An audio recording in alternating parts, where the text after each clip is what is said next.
ازدواجی زندگی ایک اہم زندگی ہوتی ہے جس میں عورت کے اوپر خاندان، گھر اور سماج کے تئیں بے شمار ذمہ داریاں عائد ہوتی ہیں، اور ایک بیوی ہمیشہ میاں بیوی کے درمیان تعلقات خوشگوار رکھنے کی ہر ممکن کوشش کرتی ہے۔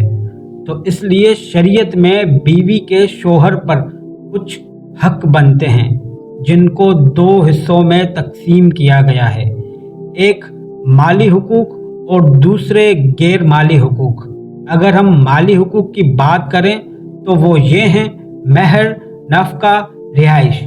اور غیر مالی حقوق کے اندر عدل و انصاف، حسن سلوک، ایذا رسوائی سے بچنا۔ اب ان حقوق کی تفصیلات تھوڑی تھوڑی آپ کے ذہن نشین کروا دیتا ہوں۔ پہلا حق مہر ایک اسلامی اصطلاح ہے جو شادی کے وقت مرد کی طرف سے عورت کے لیے مخصوص کی جاتی ہے۔ مہر شادی کا ایک لازمی حصہ ہے۔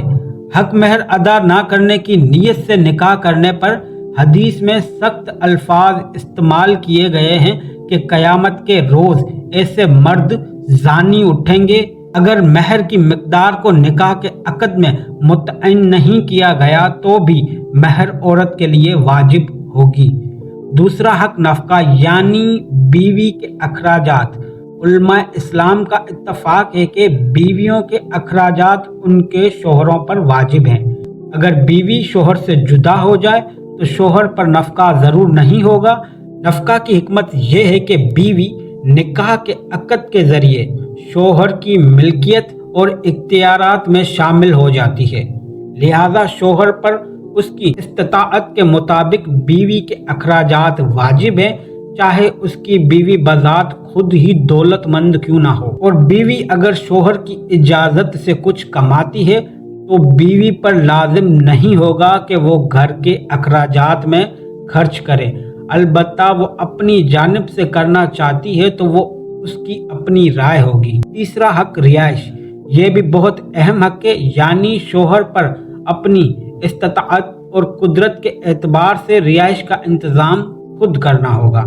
اب ہم بات کرتے ہیں غیر مالی حقوق کے بارے میں۔ پہلا حق عدل و انصاف۔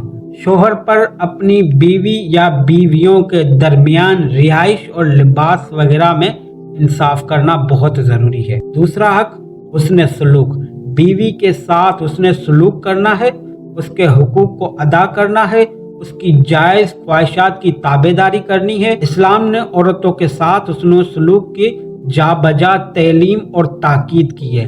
سورہ نساء میں تفصیل سے حسن سلوک اور رعایت کا بیان ہے۔ اس طرح ایک صحابی سے روایت ہے کہ حجۃ الوداع کے موقع پر رسول اللہ صلی اللہ علیہ وآلہ وسلم نے فرمایا کہ عورتوں کے ساتھ ضرور حسن سلوک کا معاملہ کیا کرو کیونکہ وہ تمہارے مقابلے میں کمزور ہیں۔ تمہیں کوئی حق نہیں کہ ان کے ساتھ سختی کرو سوائے اس کے کہ وہ کھل کے فحش کام کریں۔ اگر وہ ایسا کرتی ہیں تو ان کے بستر کو الگ کر دو، اور اگر وہ تمہاری فرما برداری کرتی ہے تو تمہیں ان پر سختی کرنے کا کوئی حق نہیں ہے۔ تیسرا حق ایذا رسوائی سے بچنا، یہ اسلام کی بنیادی تعلیم ہے۔ اسلام نے دوسروں کو ایذا دینے سے منع کیا ہے، تو بیوی کو ایذا دینا بدرجہ اولین حرام ہے۔